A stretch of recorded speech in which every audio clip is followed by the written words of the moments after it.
Okey, saya mengalu-ngalukan kedatangan anda semua. Okey. So malam ini alright, kita akan membincangkan tentang karangan ya. Bagaimana untuk menghasilkan karangan. Okey, karangan untuk ini adalah karangan respon terbuka. Okey. Alright, so saya akan uploadkan bahan.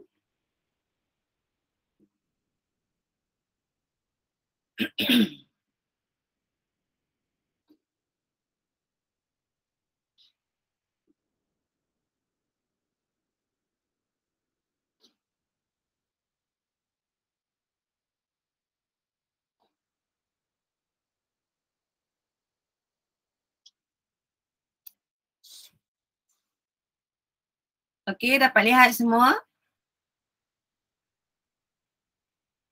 Okay, pelajar-pelajar jelas ya, skrin apa tu soalan untuk karangan yang kita akan bincangkan pada malam ini. Semua nampak? Okey. Assalamualaikum pada semua pelajar. Okey, Izbil, Isma, 13 Reason. Okey, nampak tak skrin yang cikgu upload masuk ke sini? Nampak? Jelas? Ada respon tak? Okey, kalau boleh guna mic. Okey, bagus. Terima kasih 13 Reason. Okey, so kita tengok di sini. Ini adalah daripada bab kedua, karangan respon terbuka. Okey, saya ambil petikan ini. Alright, di sini awak boleh abaikan sekejap ya, sebelah warna hijau tu. Okey, cuba tengok soalan di sini ya. Soalan berformat SPM. Okey, selain itu saya sentiasa, ini adalah petikan ya daripada Harian Metro Online. Okey, 27 November 2017.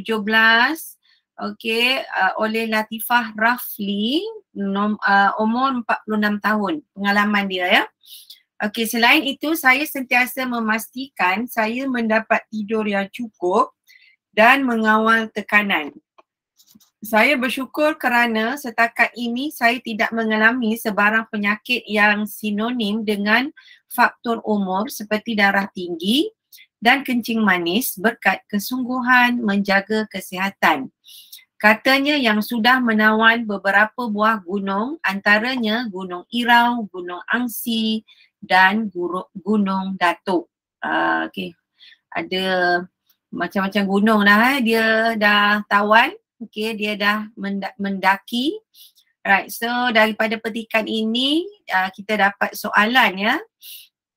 Iaitu sebagai respon terhadap kandungan pengalaman seorang pendaki gunung di atas, setiap pendaki gunung yang berminat untuk menyertai ekspedisi mendaki gunung perlu membuat perancangan dan persediaan yang rapi sebelum mereka mendaki gunung.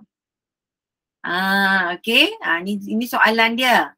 Sebelum anda mendaki gunung ada persediaan. Okey, kita kena lakukan beberapa persediaan ya ataupun membuat perancangan. Okey, yang rapi sebelum seseorang itu ingin mendaki gunung.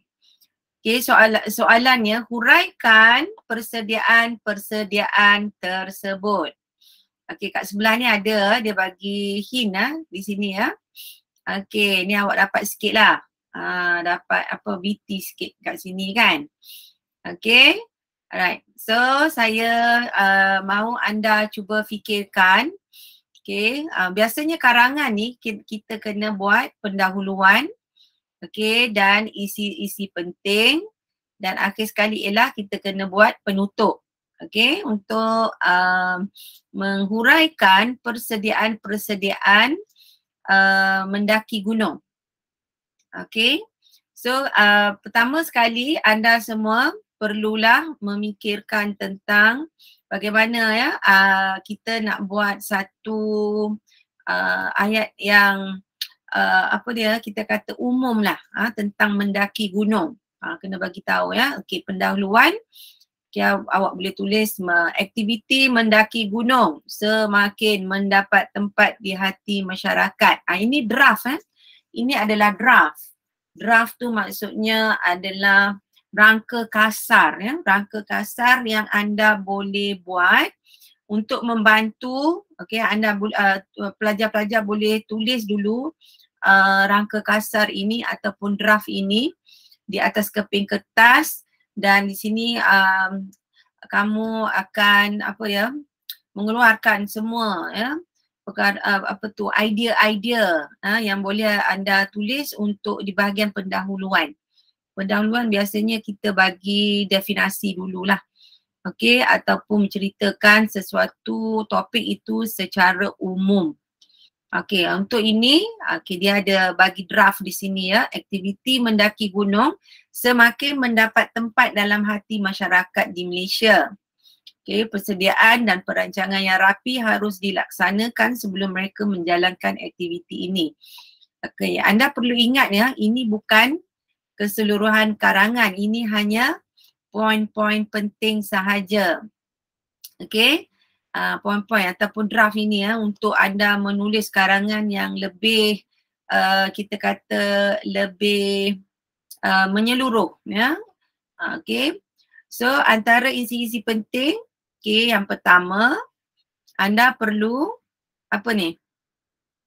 perlu mendapat keizinan keluarga. Pertama sekali lah. Okey, bukan anda mendaki gunung secara suka-suka berseorangan dan anda buat perkara ini tanpa pengetahuan orang yang rapat dengan kita, terutamanya ahli keluarga lah, orang yang rapat dengan kita kan. Kat sini dia ada bagi draft di sini perlu mendapat keizinan keluarga. Selain itu membuat satu perancangan jadual perjalanan. Okey, untuk pergi ke tempat tersebut, berapa hari anda mendaki gunung. Okey, mungkin ada stesen-stesen di atas gunung tersebut sebagai tempat perhentian. Okey, anda boleh nyatakan pukul berapa sampai di satu-satu tempat mungkin di situ Dan juga mendaki gunung secara berkumpulan. Ini untuk keselamatan lah. Okay, sebab apa? Ini persediaan awal.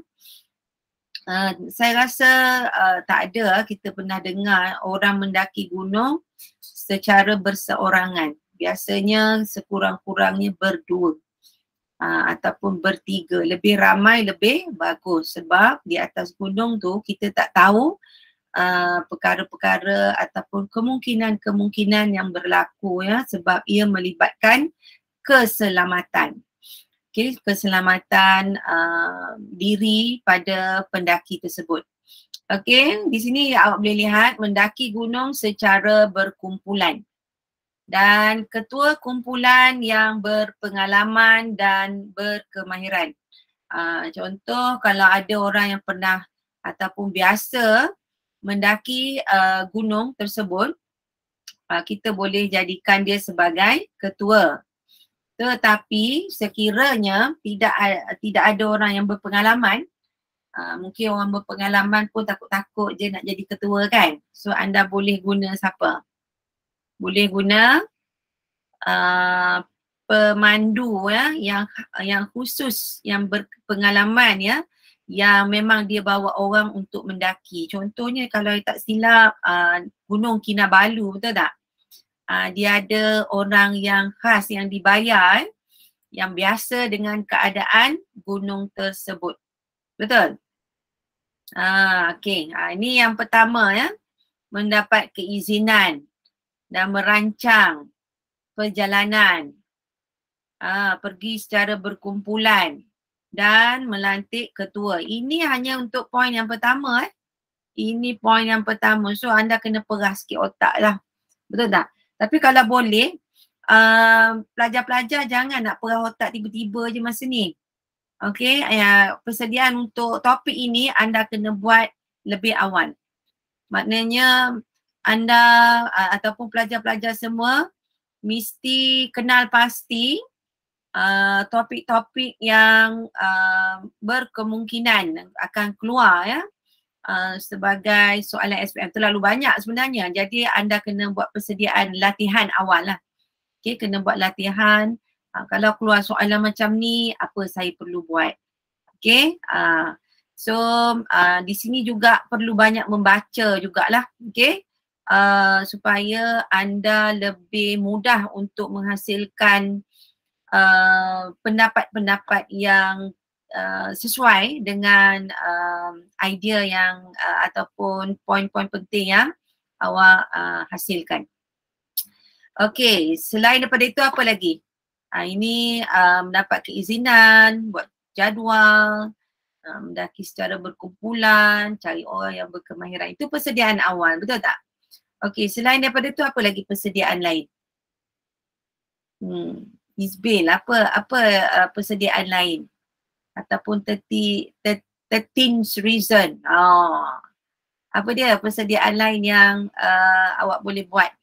Ada tak pernah pelajar-pelajar semua mendaki gunung, mungkin ikut ahli keluarga, adik-beradik ataupun kawan-kawan? Pernah tak? Okey, betul. Isbil, sediakan barang-barang keselamatan. Yes, itu memang penting, kena ada.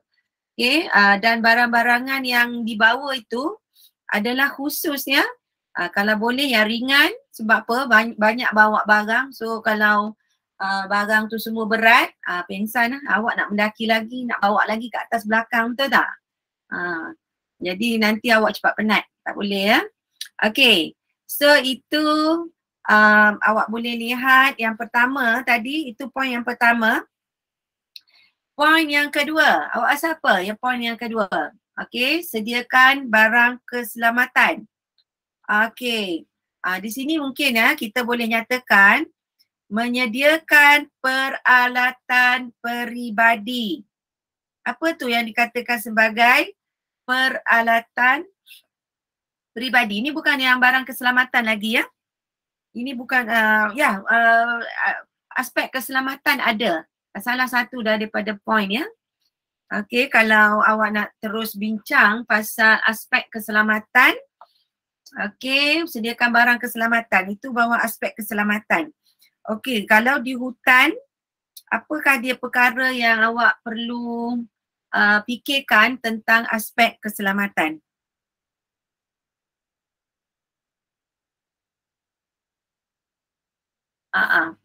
Aspek keselamatan apa dia yang kita perlu ambil kira? Ni Izbir dah sebut pasal sediakan barang keselamatan. Apa yang you maksudkan dengan barang keselamatan? Mungkin bawa parang, betul? Boleh bawa parang tak? Tak boleh bawa besar-besar lah sebab awak nak kurangkan berat barang kan? Ya, betul. Fahrin, betul. Pertolongan, kit pertolongan cemas, bagus. Okey, mungkin boleh sarung tangan, kita tak tahu kan. Mungkin kita nak gunakan, mungkin nak menyentuh sesuatu barang-barang yang kat atas mungkin haiwan kan, haiwan kecil lah, bukan haiwan liar ataupun pokok-pokok, kita takut benda tu mungkin ada kesan sampingan pada tangan, boleh awak gunakan sarung tangan. Okey ya, untuk aspek keselamatan. Okey, boleh tak kalau awak bawa tongkat? Boleh tak? Bawa tongkat? Boleh? Untuk aspek keselamatan. Kit pertolongan cemas boleh? Ya, bagus. Tongkat boleh tak you rasa? Okey, apa pula dengan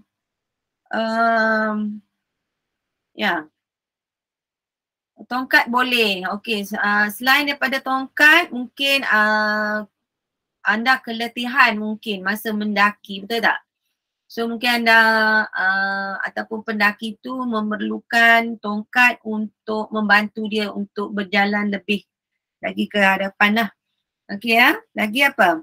Aspek keselamatan, mesti kena ada bawa senjata sikit lah, betul tak? Sebab takut nanti ada mungkin binatang-binatang liar kan, awak terserempak dengan binatang liar, Okay, awak boleh mungkin bunuh binatang liar tersebut. Contohnya seperti yang menjala tu. Okay. Ataupun lain-lain lah awak boleh bayangkan. Tu awak boleh sebut dalam karangan kamu, insyaAllah. Tulis dulu draft dia. Topik keselamatan. Mungkin boleh topik keselamatan, tapi jangan bawa yang berat lah. Kan? Topik keselamatan.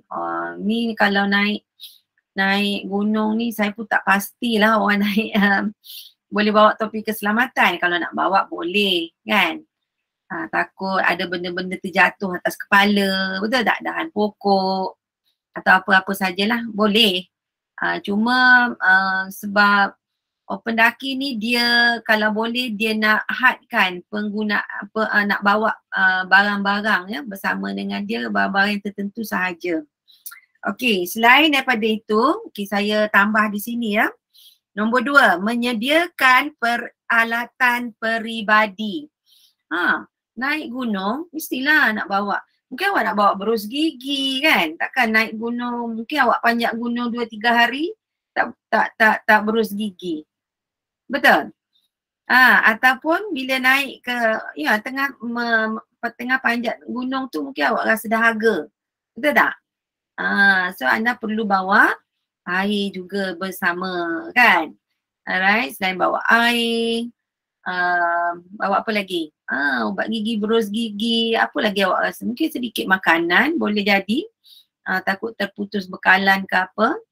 Ya. Dan apa lagi peralatan yang awak boleh bawa? Peralatan peribadi. Contoh yang saya rasa yang paling utama sekali apa? Kasut. Betul tak? Awak bawa tak kasut yang nipis-nipis tapak dia, boleh ke?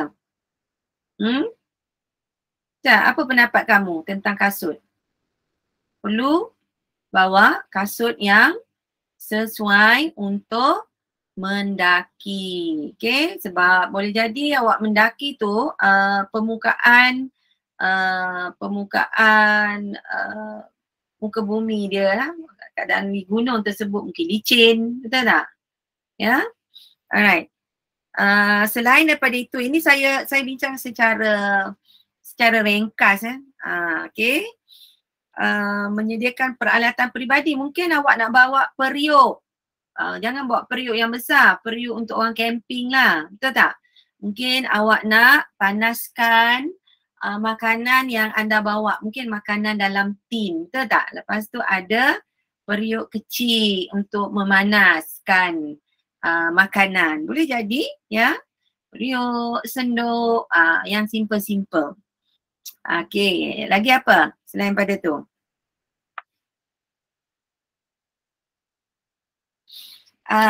Okay.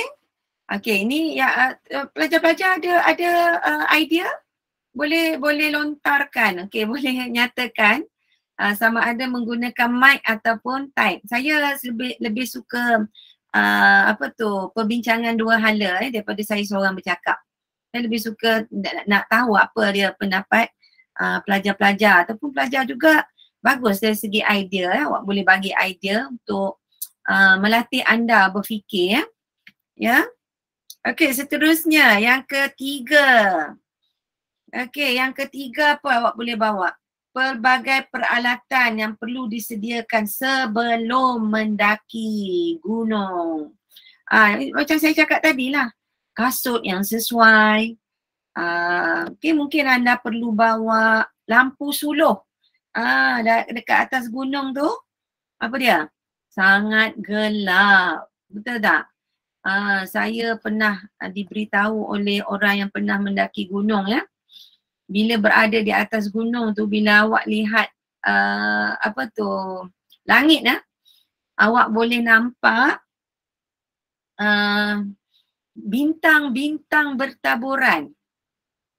Bayangkan ya, kita duduk bandar ni kita tak nampak bintang-bintang tu, tak nampak jelas. Mungkin ada tapi tak jelas Tapi mungkin awak pernah tengok gambar fotografer ambil kan, gambar penuh bintang-bintang di ya biasanya mendaki pada awal pagi ataupun subuh. Okey, betul. Okey.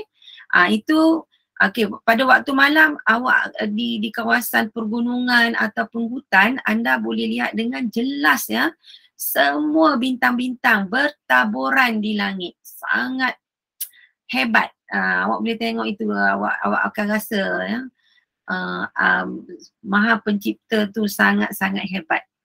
Bila awak berada di tempat tersebut. Okey ya. Alright, selain daripada tu, awak perlu lampu suluh. Yang saya cakap tadi bawa pisau kan. Okey, pisau tu perlu bawa pisau lipat. Pisau lipat kena bawa. Selain pada tu pemetik api. Bawa bersama. Okey. Dan macam-macam lagi lah. Bawa tongkat. Okey. Mungkin bawa first aid kit yang kena bawa. Bukan mungkin ya, memang kena bawa ya. Dan saling bantu-membantu antara satu sama lain. Okey ya. Jadi yang ketiga, awak boleh tambah peralatan lain seperti yang saya dah ni. Satu lagi, mungkin alat yang penting perlu bawa ya. Whistle. Okey, mungkin pendaki-pendaki ni dia bergerak secara berkumpulan, tetapi boleh jadi ada antara mereka akan mungkin tersasar jauh sikit daripada kumpulan tersebut. So mereka boleh tiup whistle. Okay, tiup whistle untuk memberitahu kepada rakan-rakan lain kedudukan mereka. Ya cikgu, itu satu benda yang amat penting, whistle. Tapi ada juga naik, kan kita pernah dengar cerita kan, pendaki-pendaki gunung, mungkin dia ni berada kat alam lain. Tu awak faham lah saya cakap kan. Macam mana nak tiup whistle. Itu kena baca banyak-banyak lah. Tu mungkin, tu satu lagi. Bagi kita orang Islam, persediaan lah untuk dapat apa kita kata, persediaan untuk memantapkan lagi ya, mungkin kerohanian kita daripada perkara-perkara yang tidak diingini, yang seperti saya nyatakan tadi ya. Baca-baca sikit ayat ke apa kan, itu satulah. Tapi saya tak tahu sebut tak dalam ni, mungkin kalau dalam karangan mungkin awak tak sebut kan. Alright. Selain daripada itu, juga anda perlu menitik beratkan aspek kesihatan. Ini antara yang awak boleh nyatakan ya. Tadi yang pertama tadi, saya dah bagi tahu idea yang pertama, perlu mendapat keizinan keluarga, membuat perancangan, mendaki secara berkumpulan untuk mengelakkan daripada berlakunya perkara tidak penting kalau pergi berseorangan ya. Dan melantik ketua kumpulan yang mahir ya tentang gunung tersebut. Yang kedua, menyediakan peralatan peribadi. Yang ketiga, awak boleh bagi contoh-contoh untuk peralatan peribadi tersebut. Yang ketiga, satu lagi. Ni yang penting, yang ketiga.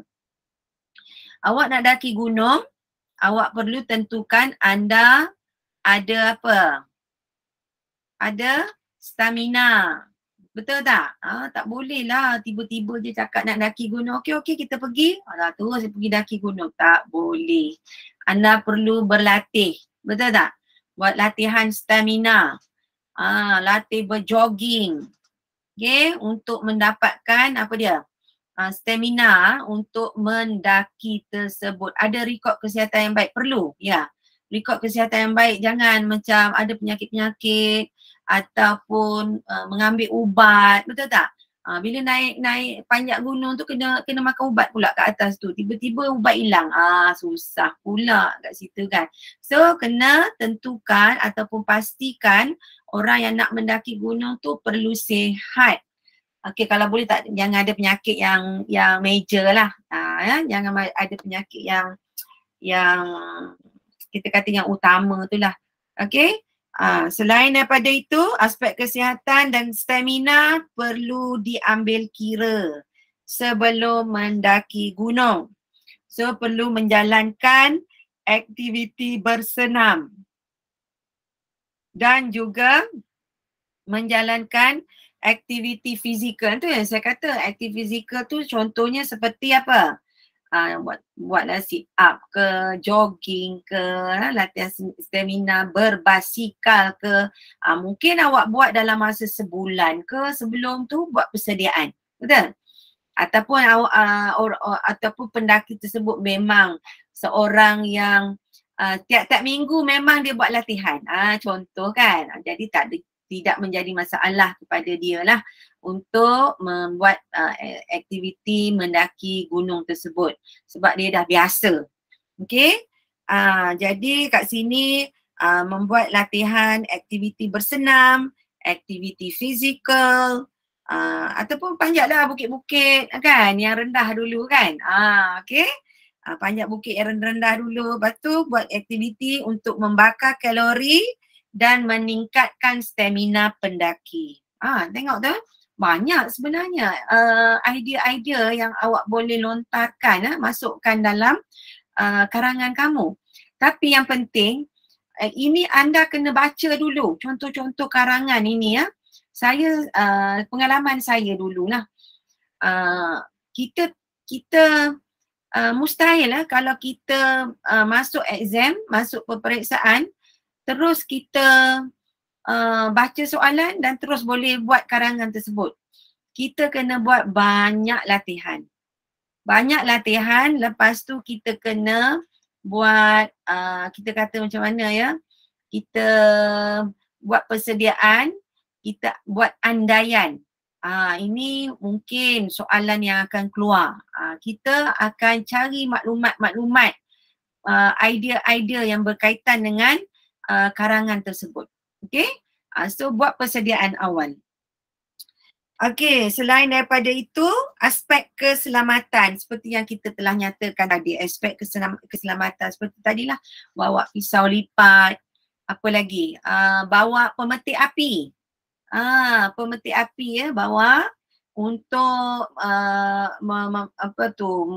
membantu anda untuk menyalakan daun kayu. Betul nak memasak dekat sana kan dan sebagainya lah. Ataupun mungkin pemetik api tu jangan bawa satu, bawalah beberapa ya. Jangan bawa satu hilang habis lah kan. Alright. Untuk aspek keselamatan di hutan merupakan aspek terakhir yang perlu diambil berat oleh para pendaki. Memastikan pendaki gunung sentiasa berada dalam keadaan yang selamat. So akhir sekali awak buat penutup ya.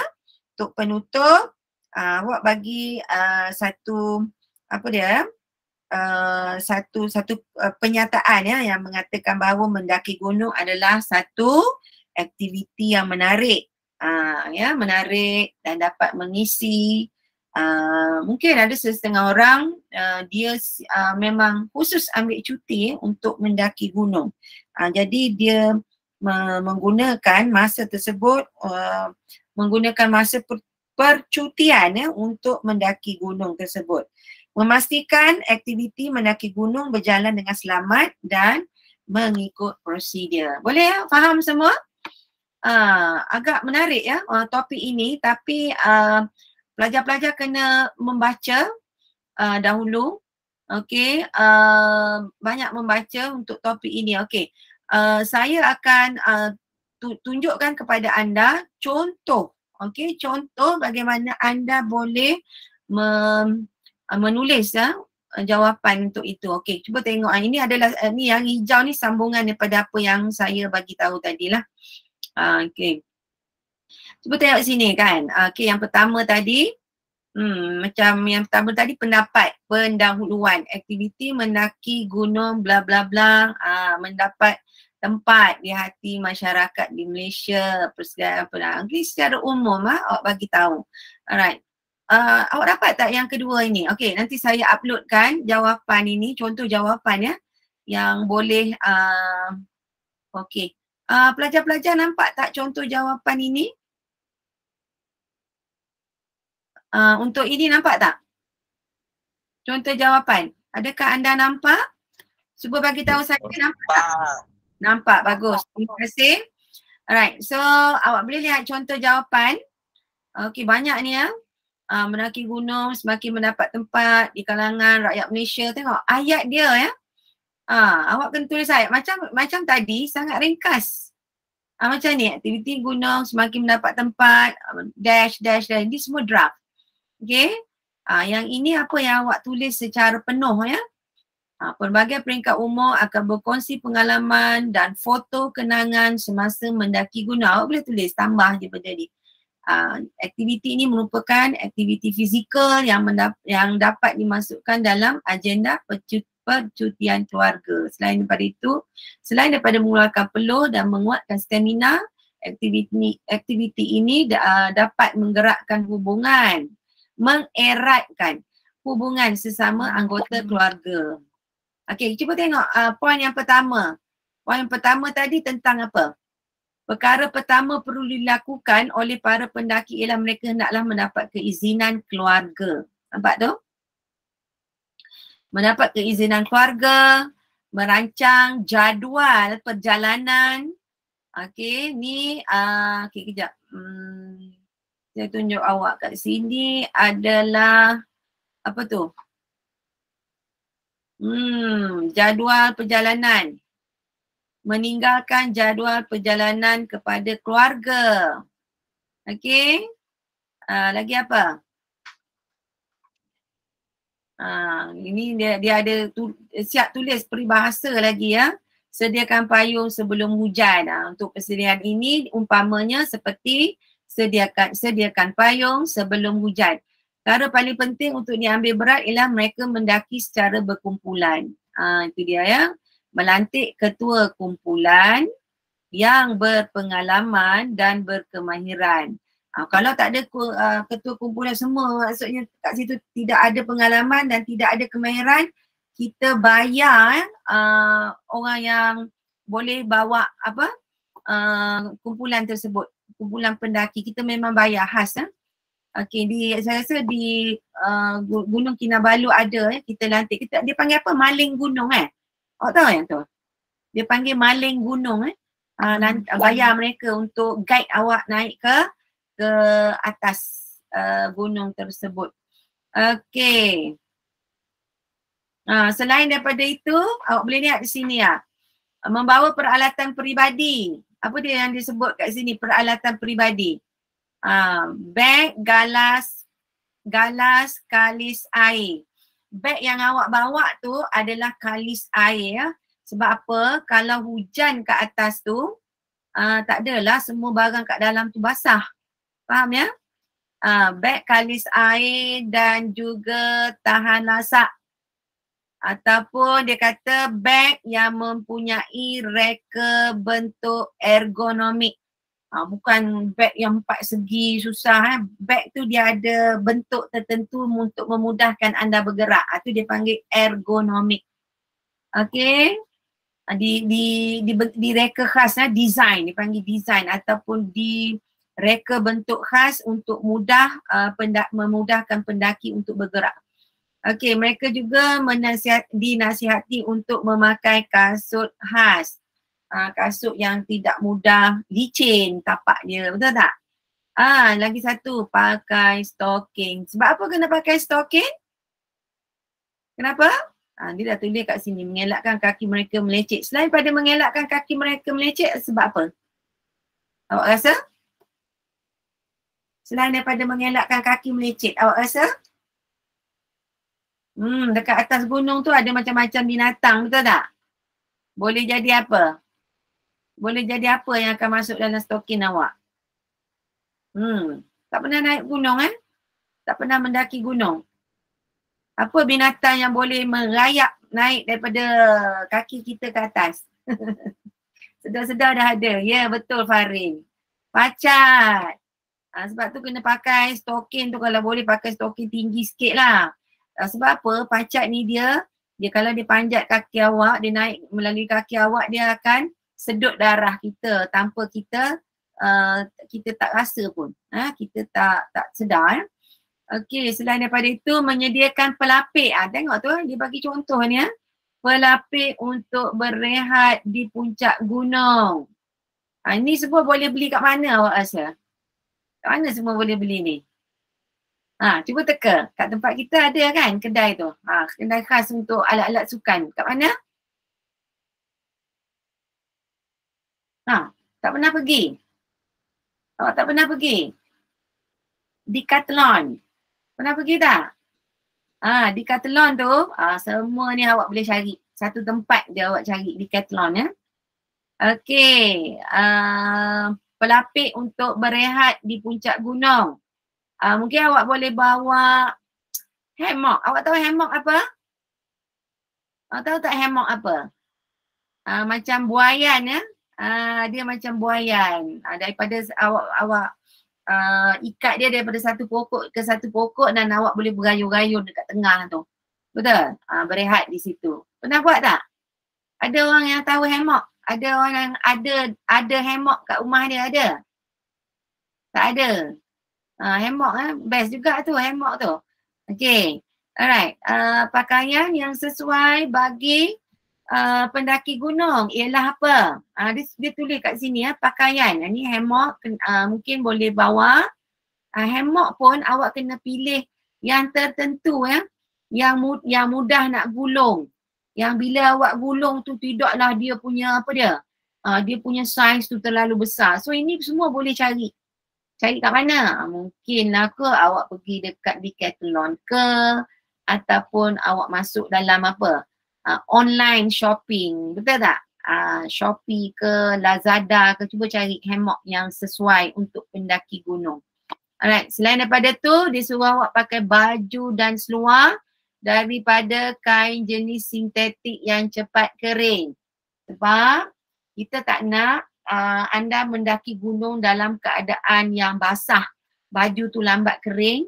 Jadi berada dalam keadaan basah yang lama, so anda akan rasa satu tidak selesa dan yang kedua mungkin boleh menyebabkan sakit mungkin sebab badan anda dalam kesejukan.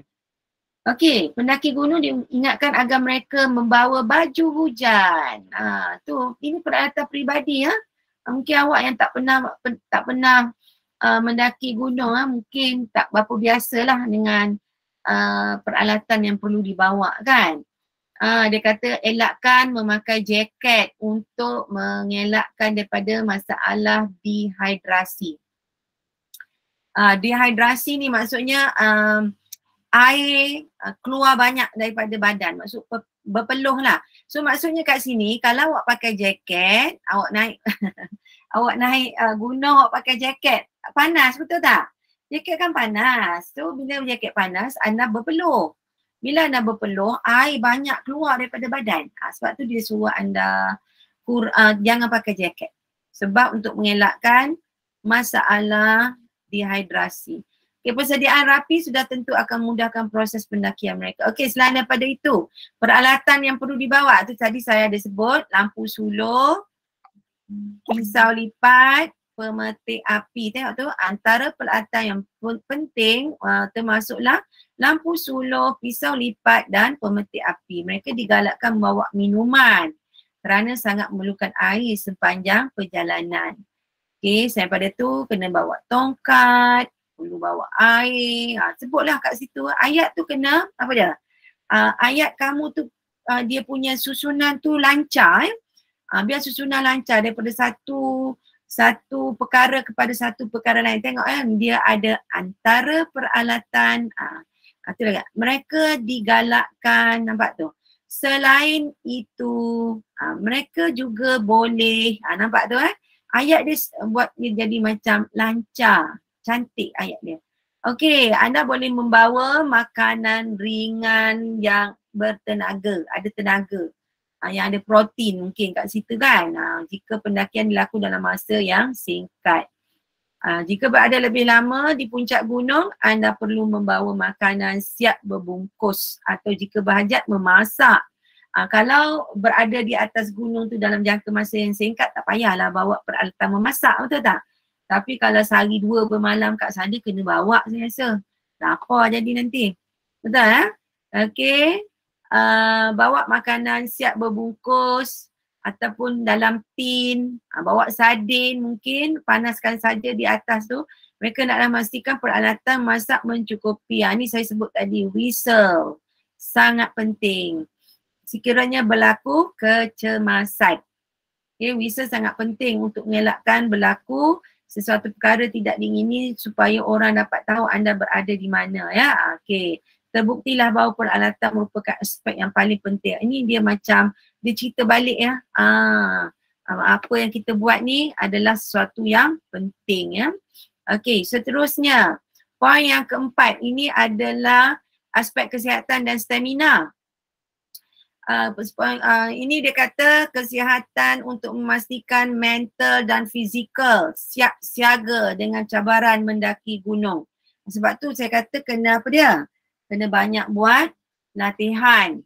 Latihan berjogging, berbasikal ataupun pergi gym buat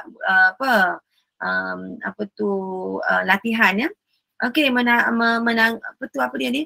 Kesihatan, jika kesihatan tidak mengizinkan, dia kata harus menangguhkan aktiviti yang kalau boleh yang berpenyakit tu tak payahlah, sebab masalah pula kalau sakit kat atas gunung tu nak kena panggil pula orang pergi angkat buat turun apa semua susah kan. Okey, membuat persediaan fizikal sebelum menawan mana-mana gunung. Berjogging, berjalan, berbasikal, berlari, berenang dan juga bersenam. Untuk apa semua aktiviti ni? Untuk menguatkan sistem kardiovaskular. Kardiovaskular tu apa? Kardio tu jantung. Okay, kardio itu adalah perkataan, kardiovaskular adalah jantung ya. Kesan senaman dan pergerakan fizikal yang dilakukan meningkatkan kadar degupan jantung selama 20 minit sehari.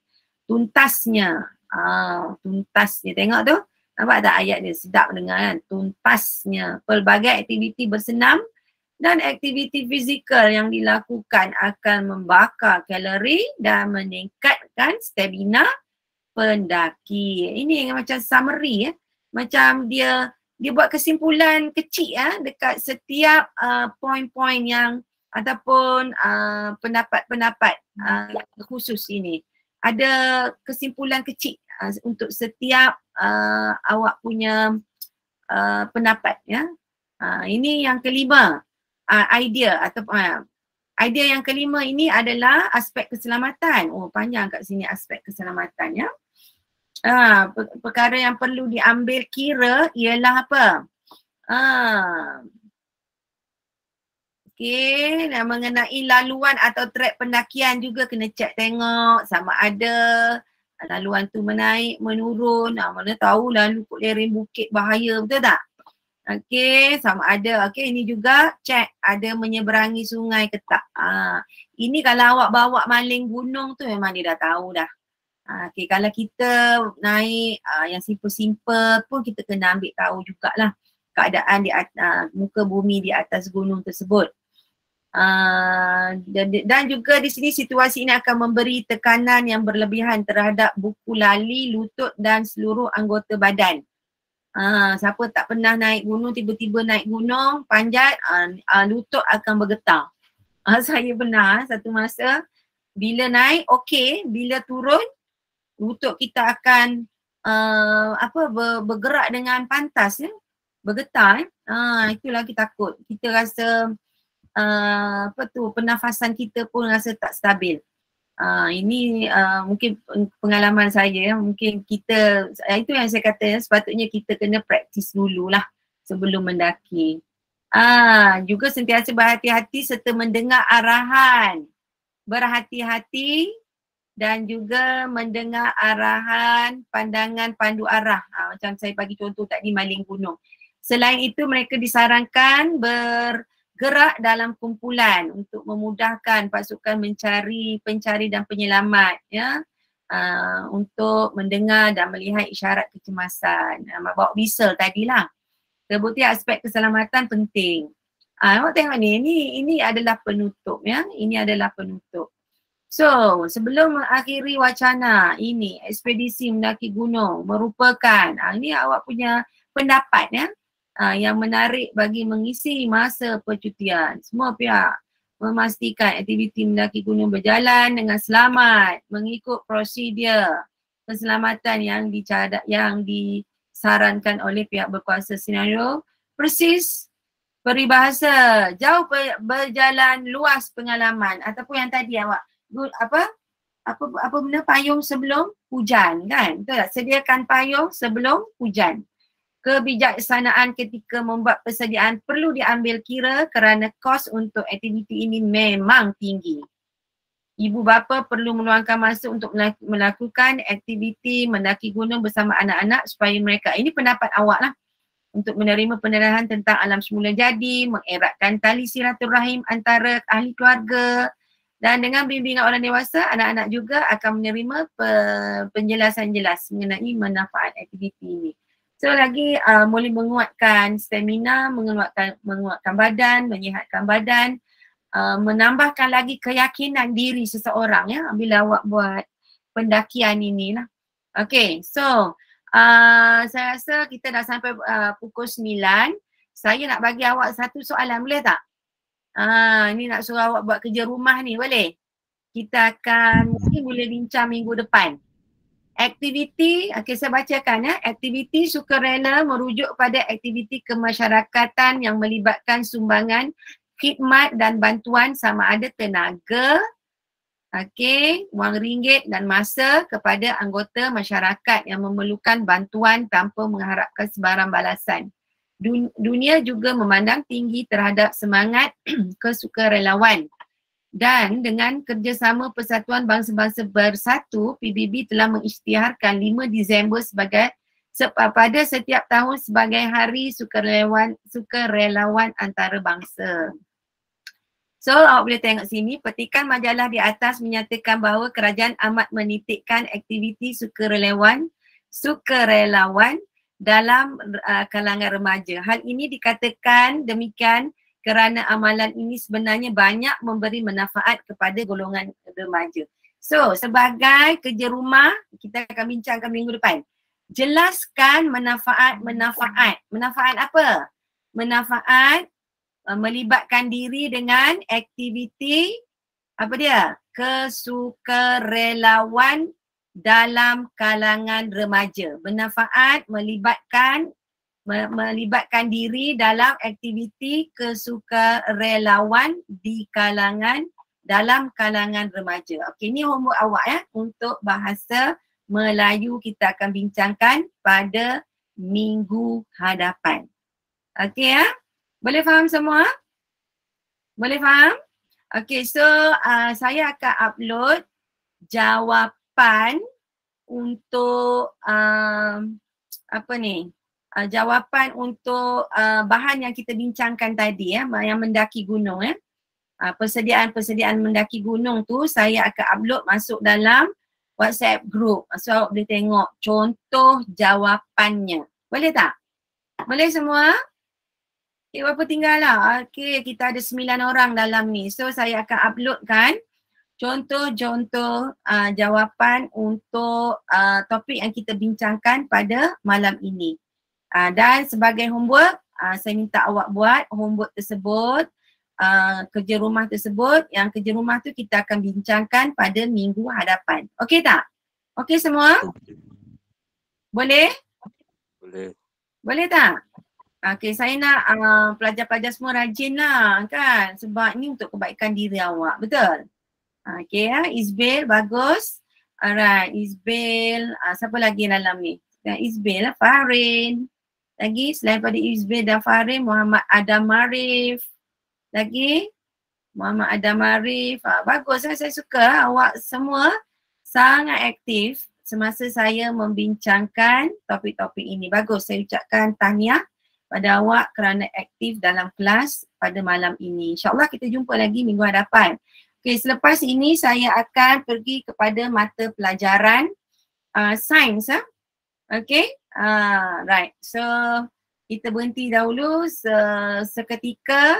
Saya akan upload topik sains iaitu bab ke-12 ya, tenaga nuklear yang saya telah bincangkan pada minggu hadapan. Pada minggu depan pula. Saya dah bincangkan pada minggu lepas. So saya sambung balik pada malam ini. Okay ya? Alright. Terima kasih semua. Terima kasih cikgu. Okay, bagus.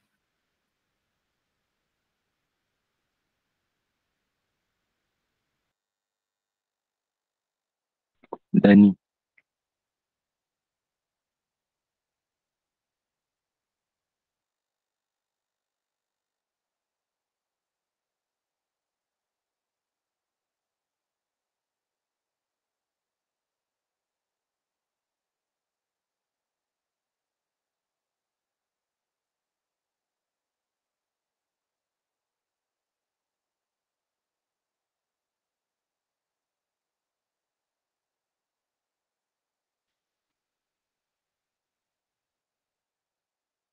Okay, Assalamualaikum warahmatullahi taala wabarakatuh. Selamat malam diucapkan kepada para pelajar yang menghadiri kelas malam ini untuk mata pelajaran sains.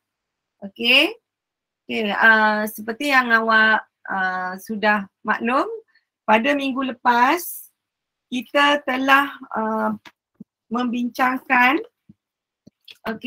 topik yang ke-12 iaitu topik tenaga nuklear. Alright, so saya akan sambung balik topik tersebut. Okay, kita sambung di muka surat 182. Menarik ini kan? Okay, mungkin anda ataupun pelajar-pelajar semua boleh apa kita kata perbaharui semula, segarkan semula minda anda, ingatkan balik ya segala pelajaran yang telah diajar di kelas, di sekolah. Okay, pada minggu lepas saya dah bincangkan tentang ini kan, penjanaan tenaga elektrik daripada tenaga nuklear. Menariknya tenaga nuklear ini, saya nak tanya awak soalan ya. Tenaga nuklear ini adalah sumber untuk menjana tenaga nuklear ini adakah sumber yang boleh diperbaharui ataupun tidak boleh diperbaharui? Itu soalan saya. Sumber dia. Sumber maknanya benda yang digunakan untuk menghasilkan tenaga nuklear ini, adakah ia daripada sumber yang boleh diperbaharui ataupun tak boleh diperbaharui? Berjawab soalan. Tak boleh. Okey, sebab apa Farin kata tak boleh, Farin? Kenapa Farin jawab tak boleh? Okay, saya nak tahu juga. Tak apa, kita bincang. Salah tak apa, it's okay. Kenapa tak boleh diperbarui? Untuk nak menghasilkan tenaga nuklear, kita guna bahan apa? Apa bahan yang digunakan untuk menghasilkan tenaga nuklear?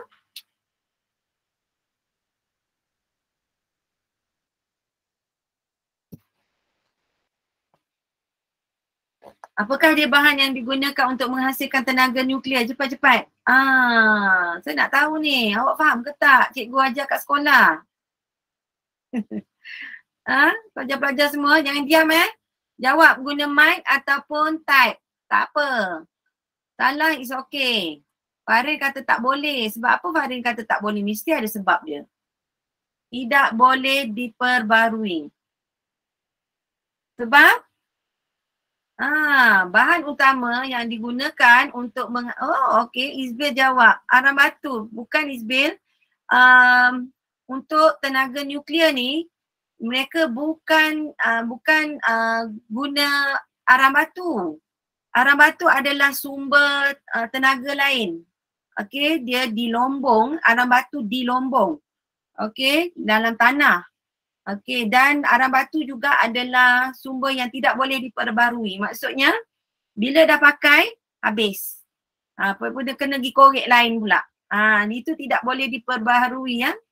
Kalau boleh diperbaharui maksudnya boleh di-recyclekan. Faham tak? Dia boleh recycle. Tapi kalau awak tengok jana kuasa elektrik hidro adakah boleh diperbaharui? Jana kuasa elektrik hidro boleh diperbaharui tak? Boleh, sebab air sentiasa on, betul tak? Air sentiasa lalu saja, tak ada. Kalau air kering, contoh kemarau, itu nasib lah. Jana kuasa elektrik hidro tak boleh gerak lah kalau musim kemarau. Tapi kalau air sentiasa ada, sentiasa banyak, dia sentiasa renew. Renew tu maksudnya diperbaharui. Jadi maknanya nuklear tidak boleh diperbaharui sebab dia adalah daripada bahan apa? Tadi saya dah tengok sini, siapa nama ni? Ada satu pelajar perempuan, apa dia? Nama dia? Apa ni? Mawaddah Ainul Hayat. Panjang nama you Okey, plutonium. Apa benda tu? Plutonium. Cuba Mawaddah ambil kat mana plutonium ni? Saya pun tak pasti betul ke salah. Tapi yang saya tahu, okey, untuk nuklear ni dia orang guna uranium 235. Uranium 235 ya. Awak tengok ada dalam nota kita Uranium 235. Mana? Ada tak sebut pasal uranium 235? Ada sini, nampak tu? Okay, saya underline. Ini digunakan untuk menghasilkan tenaga nuklear. Uranium 235. So, apa yang berlaku ialah mereka akan melombong uranium dalam tanah. Tetapi masalahnya uranium ini bahan radioaktif. Bayangkan yang pergi melombong, membuat kerja-kerja pelombongan ni saya tak tahu. Mungkin mereka juga prihatin tentang keselamatan pelombong-pelombong. Mungkin ada cara yang tertentu yang digunakan untuk keselamatan mereka. Itu kita tak tahu pasal pelombongan uranium. Tapi kita tahu tenaga nuklear, bahannya yang digunakan ialah uranium 235. Okey. So apa yang berlaku? Berlaku pembakaran tadilah daripada tenaga yang tinggi. Okey, di sini neutron berhalaju tinggi, menghentam, nukleus. Uranium U235 tu maksudnya uranium 235 tu lah. Betul tak? Nampak tu? Nukleus U235 adalah uranium 235. Neutron hentam, pecah dua. Daripada pecahan tersebut, ini kita dah bincang minggu lepas. Daripada hentaman tersebut, dia terbelah dua. Dan selain daripada pembelahan dua, dia menghasilkan neutron juga. Neutron yang langgar, pecah dua, menghasilkan neutron dan juga tenaga nuklear. Lepas tu kali yang kedua, ini dipanggil pembelahan, proses pembelahan. Nampak tu? Bijak manusia ni, dia boleh buat benda-benda macam ni kan. Okey, selain daripada itu, yang kedua caranya pelakuran kan. Yang kedua, pelakuran, yes.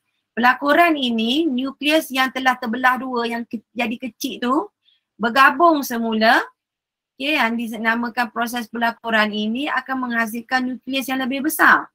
Bila dia bergabung menghasilkan nukleus yang lebih besar, dia juga akan menghasilkan neutron dan juga tenaga. Dia menghasilkan neutron dan tenaga. Maksudnya pecah, gabung balik. Pecah, gabung balik. Tapi yang penting yang terbentuk ialah neutron dan apa dia? Neutron dan apa? Tenaga nuklear. Okey. Faham semua tak? Itu yang kita dah belajar pada minggu lepas. Itu ini apa tu? Tindak balas berantai terkawal dan tindak balas berantai tak terkawal. Kalau tindak balas berantai terkawal, ni dekat dalam stesen, dia panggil stesen jana kuasa nuklear. Ni terkawal. Yang tak terkawal ni dekat matahari. Di matahari ni ada pembelahan penghasilan tenaga nuklear juga. Allah. Ini dah tak tahu ni meletup-letup ni dekat atas permukaan matahari. Nasib baik dia jauh pada kita kan. Kalau tidak kita akan tak tahulah macam mana kan. Terbakar dunia ni kalau dekat dengan matahari tu. Okay, so di sini tidak terkawal di permukaan matahari ya. Yang ni yang dicakap terkawal sebab dia dibuat dalam jana kuasa tu dia ada satu tempat ya. Tempat ini yang saya dah bincang pada minggu lepas tertutup, tempat yang tertutup. Okey, tempat tertutup itu ditutup menggunakan plumbum dan juga apa dia? Ni, perisai konkrit. Plumbum dan perisai konkrit. Nampak tu? Dan sini dia ada rod. Rod pengawal boron. Ni 1, 2, 3, 4 kat tengah ni. Dan perisai, moderator graphite ni di sini. Di bahagian luar ni kan. Ni dipanggil moderator graphite. So dia ada tugas dia lah. Moderator ni maksudnya dia menseimbangkan, dia tak nak bagi benda tu tidak terkawal. Jadi mana terkawal disebabkan oleh adanya moderator graphite tadi. Faham ke tak? Kalau dia tak terkawal, dia akan meletup. Faham tak? Sebab tu kat permukaan matahari tu terdapat letupan-letupan ya. Itu tak terkawal. Tapi dekat sini terkawal, tak adalah letupan-letupan tu. Okey, dan dibuat dalam tempat yang dia seal lah. Seal tu apa dia panggil? Satu tempat yang kedap lah. Okey, dalam konkrit dan juga juga dilapisi oleh plumbum. Jadi dia panggil reaktor ni. Reaktor ni bekas dia ni lah. Dalam tu ada rod pengawal boron dan juga moderator, dan di sini ada apa kat dalam ni yang bergerak ini. Gas karbon dioksida pada tekanan tinggi. Dia bertindak balas ya. Maknanya ada neutron, ada nukleus kat dalam ini yang membebaskan neutron juga, dan juga membebaskan tenaga nuklear tinggi yang suhu di dalam ni. So dia alirkan air dan yang terhasil adalah steam panas. Steam panas ni yang menggerakkan turbine dan menghasilkan tenaga yang disalurkan kepada satu penjana kuasa elektrik dan menghasilkan elektrik dan disalurkan kepada menara elektrik dan dihantar ke pada kawasan-kawasan penduduk lah atau kawasan bandar dan sebagainya. Okey, ni muka surat 182. Okey, itu yang saya bagi tahu tu adalah semua ada kat sini lah. Apa tugas rod unsur bahan api nuklear. Okey, rod unsur bahan api. Mana rod unsur bahan api kat sini? Tu dia. Yang warna hijau ni ya. Yang warna hijau ni, unjuran-unjuran hijau ni adalah rod bahan api nuklear yang dibuat daripada uranium 235 tu. Yang warna hijau ni. Rod boron tu dia diletakkan ke dalam moderator graphite. Ada lubang-lubang kat sini kan, diletakkan sekali kat situ untuk sebagai pengawal lah, untuk mengawal keadaan di dalam ini daripada terlalu panas. Okey, mengawal neutron tadi. Okey, uranium ni yang menghasilkan apa tadi? Menghentam nukleus, keluar tenaga apa semua kat sini kan. So dalam itu sangat panas. Alright, jadi yang mengawal kat sini adalah ni apa ni? Karbon dioksida. Gas karbon dioksida pada tekanan tinggi ya. Okey, kita tengok sini ya. Unsur bahan api nuklear yang lazimnya digunakan dalam pembelahan nukleus dalam jana kuasa stesen tenaga nuklear ialah uranium 235. Jisim uranium 235 hilang ditukarkan menjadi haba. Nampak tu, boleh hilang Yang warna hijau ni mungkin dia guna, tak tahulah untuk berapa lama dia digunakan. Dia akan hilang. So kena letak yang lain pula kat sini. So tu dia panggil sumber yang tidak boleh diperbaharui. Maksudnya kena ambil, pakai, habis. Macam lamping pakai buang lah, lepas pakai kena buang lah. Ni bukan pakai buang ni. Ini pakai, habis. Ambil yang lain pula letak kat sini. Rod ni letak balik kat sini. Macam tu. Saya tak tahu siapa punya kerja masuk situ kan. Itu kan sebab benda ni bahaya sebenarnya sebab dia mengeluarkan radioaktif kan. Okey, teras graphite moderator. Teras graphite moderator ni yang panjang di bahagian luar ni ya. Dua tu. Tugas dia apa? Dia adalah terdiri pada blok karbon yang berlubang. yang mana rod unsur bahan api nuklear ataupun rod kawalan dimasukkan dalam lubang tersebut. Rod digunakan untuk memperlahankan, itu yang dikatakan menstabilkan neutron tu. Kalau tidak, neutron tu dah tak dapat dikawal, dia akan menghasilkan satu letupan ya. So di sini dia memperlahankan gerakan, neutron guna teras grafit sebagai moderator, memperlahankan gerakan neutron. Neutron berlaju rendah tidak boleh membelah nukleus uranium 235. Rendah, tidak boleh membelah. Maknanya dia membelah pun dalam keadaan yang terkawal. Tidak terlalu kuat. Okey. So yang kedua, yang seterusnya, rod pengawal boron. Rod pengawal boron tu yang ini, yang tiang 4 pendek warna hitam ni. Ni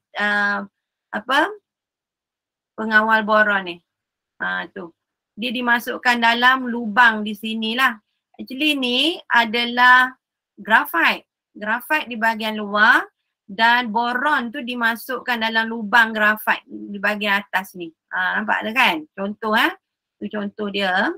Okay, so rod pengawal boron ataupun dipanggil sebagai cadmium guna untuk memerangkap neutron yang berlaju tinggi. Dia nak kawal benda tu. Jika rod kawalan dimasukkan dalam teras grafit, neutron yang berlaju tinggi akan terperangkap dalam rod kawalan. Bila neutron yang membedil nukleus bahan api nuklear akan berkurang, iaitu pembelahan nukleus juga akan berkurang. Maksudnya dia menstabilkan pembelahan nukleus itu daripada dia mengawal lah, maksudnya dia boleh kawal benda tu lah. Tidak berlaku sewenang-wenangnya tanpa, kalau tak terkawal dia akan meletup lah. Okay, alright. Ejen penyejuk reaktor. Ejen penyejuk reaktor satu gas karbon dioksida dan juga gas karbon dioksida atau air pada tekanan tinggi dialirkan melalui teras reaktor. Kenapa pula atau dan? Kalau awak tengok gambar rajah ni, satu karbon dioksida bergerak di sekeliling ini dan juga air dialirkan masuk untuk menyejukkan. Tak adalah panas sangat, betul tak? Tapi dia lalu, dia nak sejuk pun, keluar pun steam panas yang hebat ni. Sampai boleh pusing turbine ni kan. Dia nak menyejuk. Tapi ni digunakan untuk pusing turbine tu. Secara tidak langsung lah boleh pusing turbine steam air tadi.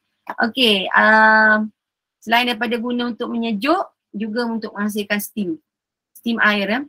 Okey, haba yang dipindahkan keluar dari teras reaktor digunakan untuk memanaskan air yang menghasilkan steam dan steam tu akan menggerakkan turbine.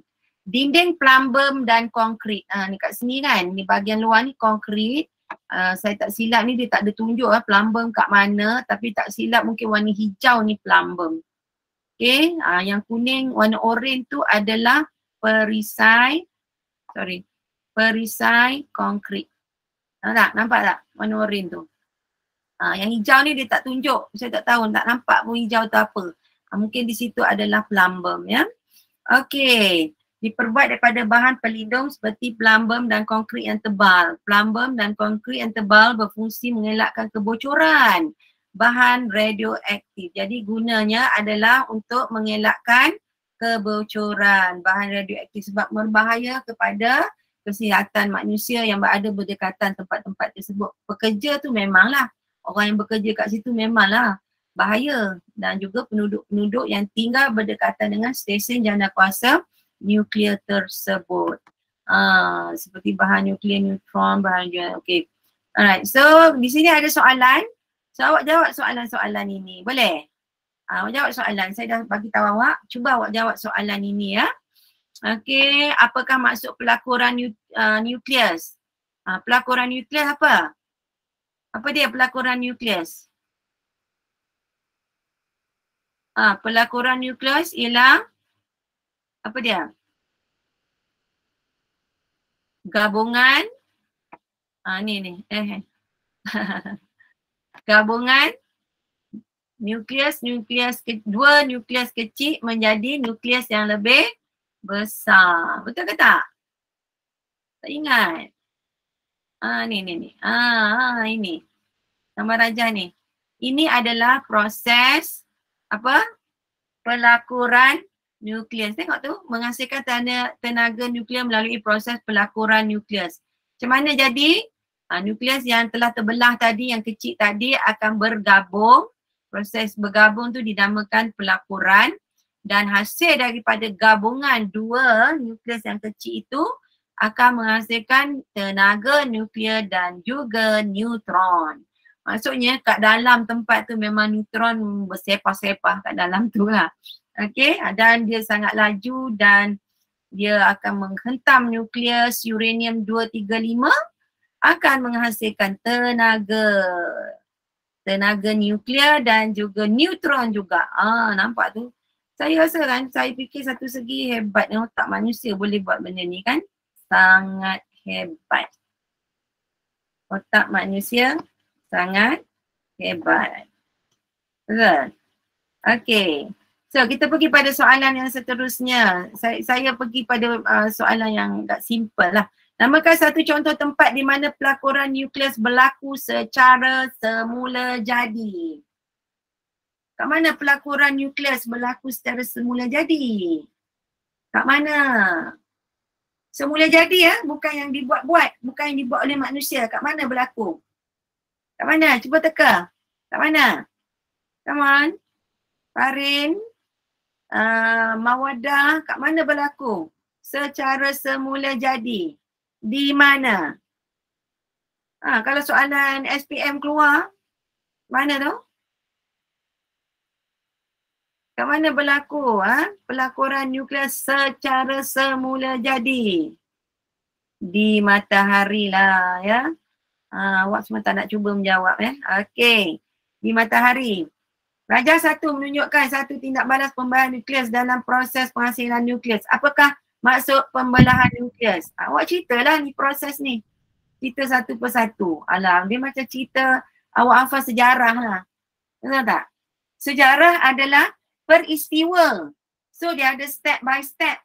Langkah demi langkah. Peristiwa 1, peristiwa 2, peristiwa 3. So ini, proses ini awak kena bagi tahu. Step 1 apa, step 2 apa, step 3 apa, menghasilkan apa. Dah. Betul tak? Itu dia proses pembelahan. Takkan saya nak cerita balik pelajar-pelajar boleh buat sendirilah. Jawab sendiri. Okey. Namakan satu contoh tempat di mana pembelahan nukleus berlaku. Di mana? Tempat di mana pembelahan nukleus berlaku, awak cakaplah di stesen jana kuasa elektrik. Betul ke tak?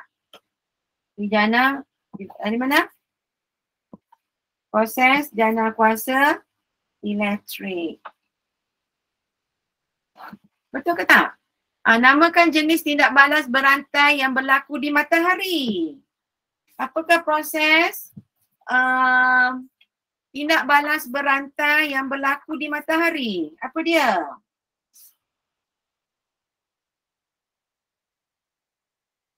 Ini nombor 2A.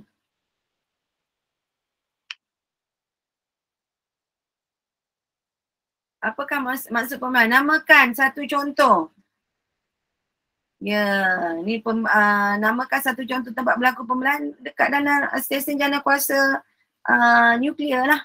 Ataupun disebut sebagai reaktor nuklear dalam stesen jana kuasa tenaga nuklear. Satu lagi dia ada sebut kat sini, kapal selam nuklear. Ada Oh, dahsyat kan? Kapal selam nuklear dan tempat kajian tenaga nuklear. Okey, boleh faham? Namakan jenis tindak balas berantai yang berlaku di matahari. Terkawal atau tak terkawal? Yang berlaku di matahari, terkawal ataupun tidak terkawal? Jawab. Yes, betul. Tak terkawal. Bagus, bagus. Okey. Nombor 3B, terangkan jawapan anda dalam soalan 3A. Dia kata kenapa? Dia kata tidak terkawal Macam mana awak nak terangkan dia adalah tidak terkawal? Cerita sikit apa yang berlaku. Ya, kat dalam tu tidak terkawal dan dia boleh menghasilkan banyak tenaga, dibebaskan dalam masa yang singkat Dan sebab itu awak boleh lihat di permukaan matahari ada letupan-letupan sebab terlalu panas. So dekat tempat kita, dekat mana stesen jana kuasa elektrik tu, jana kuasa nuklear ataupun reaktor nuklear tu, dia dikawal. Sebab tu tidak berlaku letupan. Sebab ada penstabil tadi, rod graphite tadi kan. Rod graphite, gas karbon dioksida, steam air menyejukkan bahagian dalam tu. So dia menstabilkan supaya tidak terlalu panas, tapi dekat permukaan matahari sangat panas sehingga berlaku letupan-letupan. Okey. Nombor 3, namakan jenis okey, itu dia. Nombor 4. Okey, nombor 4. Boleh tak bagi tahu saya? Okey. Tadi dah tengok dah tadi. Kan gambar rajah ni kan? Okey, rajah 2 menunjukkan struktur binaan. Ni keluar dalam SPM tau. Rajah 2 menunjukkan struktur binaan bagi sebuah reaktor nuklear. Apakah dia soalannya P apa? P apa dek? P tu apa? P apa?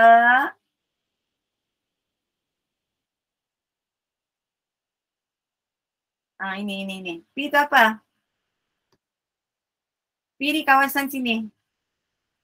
P tu apa?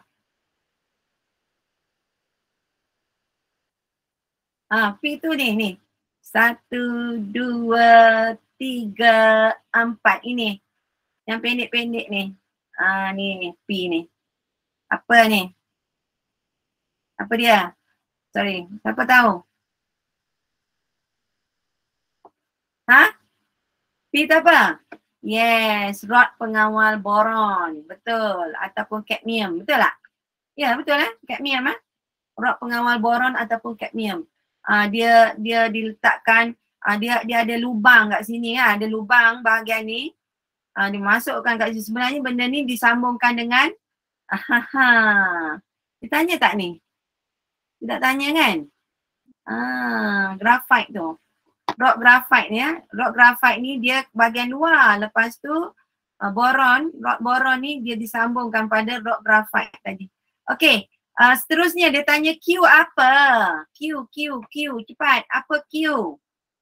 Q apa? Cepat nak jawab. Q ialah apa?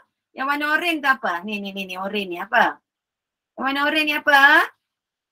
Come on. Siapa nak jawab? Yang warna oren tu? Ada 9 orang ni. Ramai tu 9. Yang berwarna oren ni apa? Binaan apa ni? Come on. Yes, betul. Come on, betul Farin. Perisai konkrit. Saya rasa hijau ni plumber ni.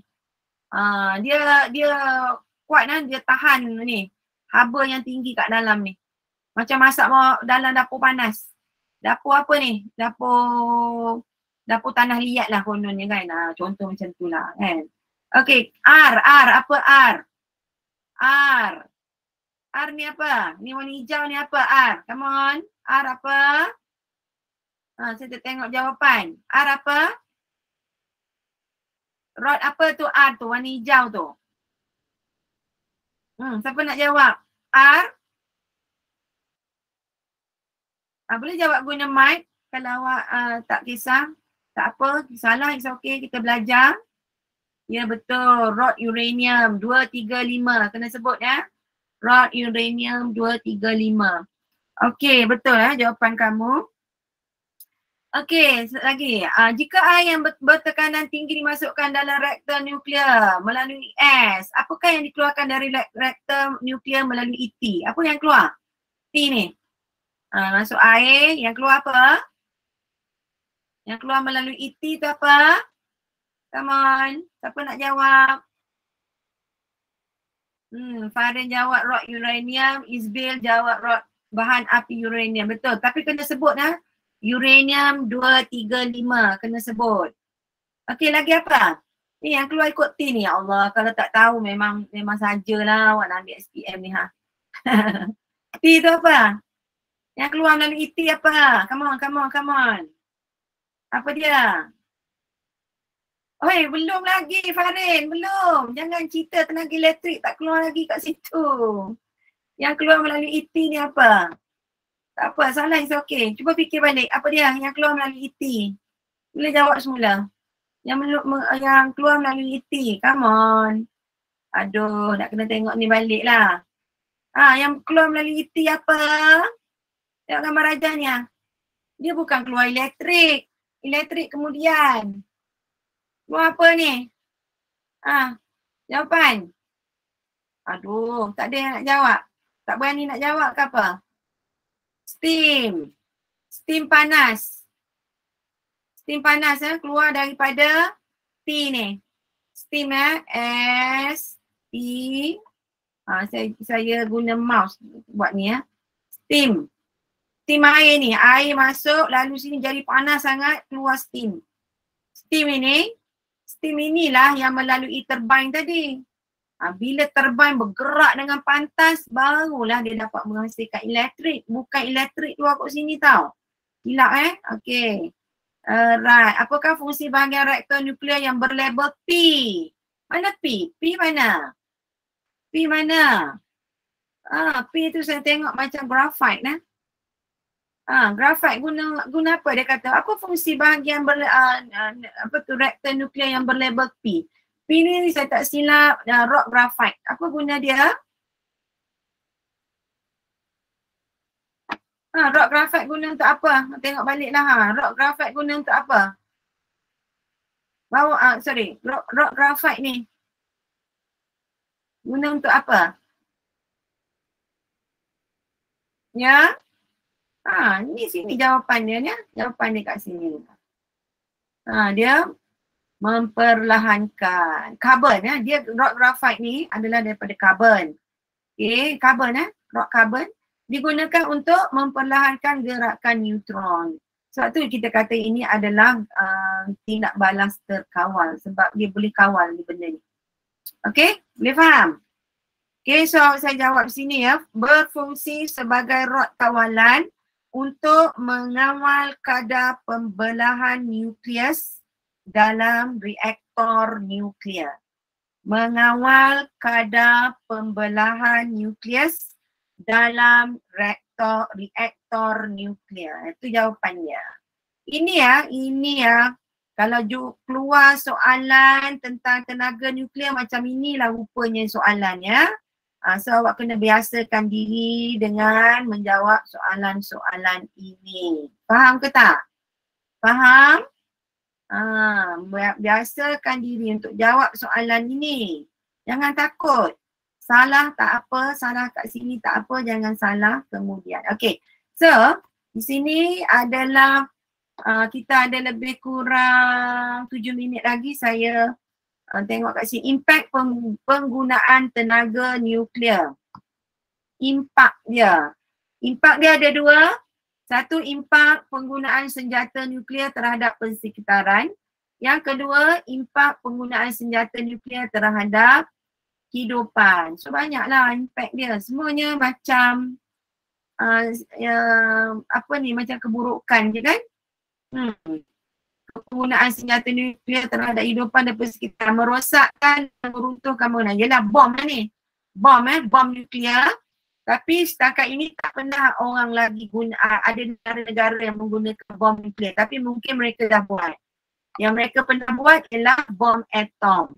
Tengok bom atom digugurkan di negara Jepun, betul tak? Hiroshima dan Nagasaki.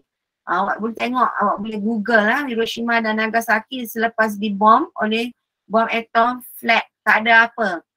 Licin.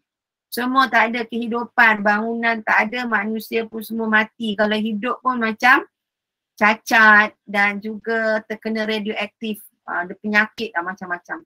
Bahaya dia kan. Okey, mencemarkan air dan udara dan juga tanah, memusnahkan lapisan ozon, menyebabkan musim sejuk nuklear, memusnahkan bangunan hidupan. Ini bom lah ni.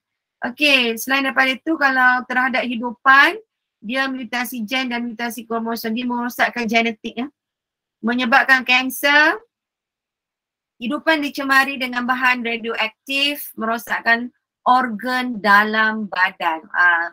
cerita dia semuanya akan mati kalau kena. Okey, perubahan cuaca, awak baca sendirilah. Perubahan cuaca, pencemaran alam sekitar, pemusnahan lapisan ozon, pencemaran sumber makanan dan juga kemusnahan terhadap bangunan dan hidupan dalam bangunan. Tak usah ceritalah kalau bangunan rosak, hidupan dalam bangunan pun akan rosak lah. So ni ada soalan, awak jawab sendiri soalan ni kan. Dia ada kaitan lah. Namakan satu contoh senjata api nuklear yang digunakan dalam peperangan. Apa jawapan dia? Nombor 12.3, bom atom. Bom atom senjata api nuklear, bom atom lah salah satu contoh. Apakah jenis tindak balas nuklear yang digunakan dalam senjata api nuklear? Dia tak sebut dalam nota tadi kan. Di sini jawapannya ialah pembelahan nukleus. Okay, apakah jenis tindak balas nuklear yang digunakan dalam senjata api nuklear? Yang digunakan ialah pembelahan nukleus. Okey, nombor 2, nyatakan 3 impak penggunaan senjata nuklear terhadap kemusnahan bangunan. Haba yang bersuhu tinggi, udara yang bergerak pada hal laju dan tekanan yang tinggi dan sinaran radioaktif. Kalau bom seperti bom atom tu adalah dia punya kesan tenaga nuklear tadilah. Haba yang sangat tinggi, udara panas yang bergerak pada hal laju yang tinggi, tekanan yang tinggi dan juga mempunyai sinaran radioaktif. Faham ke tak? Haba yang tinggi, haba yang bersuhu tinggi, udara yang bergerak pada hal laju dan tekanan yang tinggi. Oh, bergerak laju sekali zap je. Okey. Tenaga yang tinggi dan sinaran radioaktif. Okey. So nombor 3, nyatakan 2 contoh kesan buruk musim sejuk nuklear terhadap manusia. Dia panggil sini kesan buruk musim sejuk nuklear. Di sini dia nyatakan suhu permukaan bumi menurun, fotosintesis tumbuhan hijau tidak dapat dijalankan. Suhu permukaan bumi menurun dan akan menyebabkan fotosintesis tumbuh-tumbuhan hijau tidak dapat dijalankan sebab tak ada matahari. Betul tak? Bila suhu menurun, sejuk lah. Sejuk, matahari pun tak ada, macam mana pokok nak buat fotosintesis. Okey, ini keadaan tenaga nuklear di Malaysia. Okey, di Malaysia.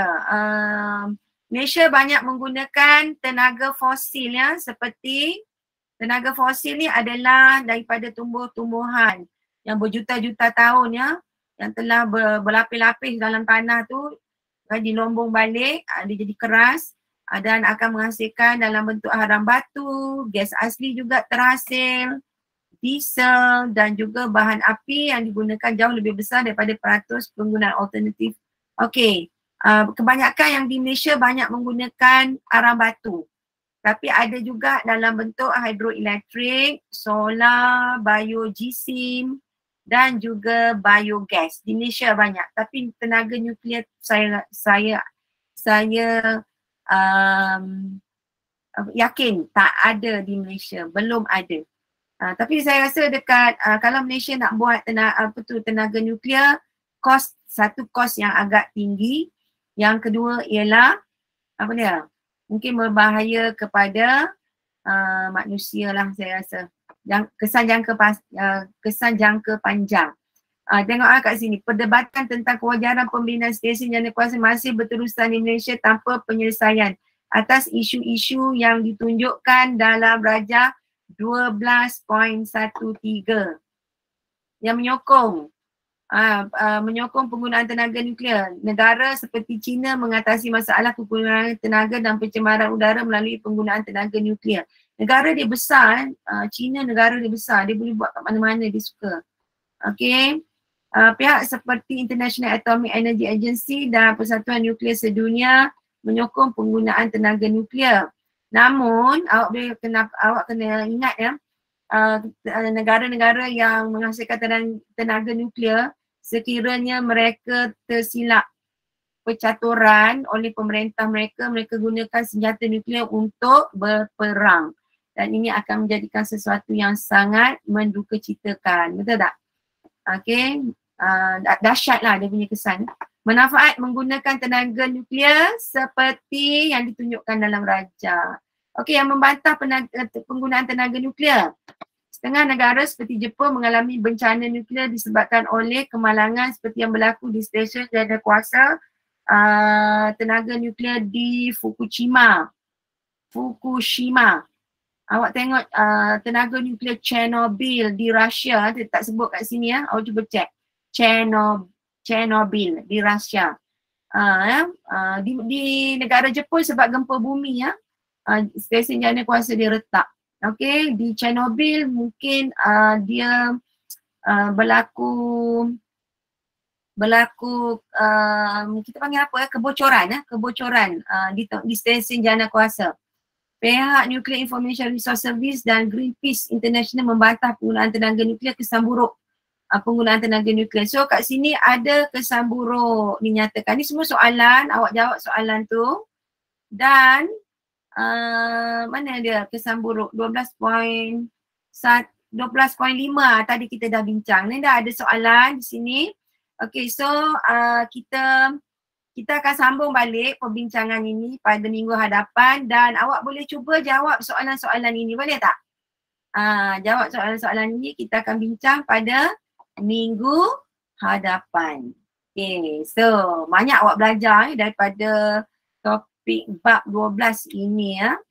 Okay, sehingga kita berjumpa lagi pada minggu hadapan. Saya ucapkan terima kasih ya pada semua pelajar yang menghadiri kelas kita secara online. Saya harap awak dapat belajar sesuatu, betul? Best kan? Saya bukan apa. Saya suka benda yang ada kaitan dengan sains sebab kita boleh sedar ya apa yang berlaku di sekitar kita bila kita faham tentang perkara-perkara yang ada kaitan dengan sains. Kita lebih faham apa yang berlaku di sekitar kita. Okay ya? Alright, dengan itu saya ucapkan ribuan terima kasih pada anda semua sehingga jumpa lagi pada minggu hadapan. Saya harap anda semua hadir kelas minggu hadapan. InsyaAllah kita jumpa lagi. Assalamualaikum.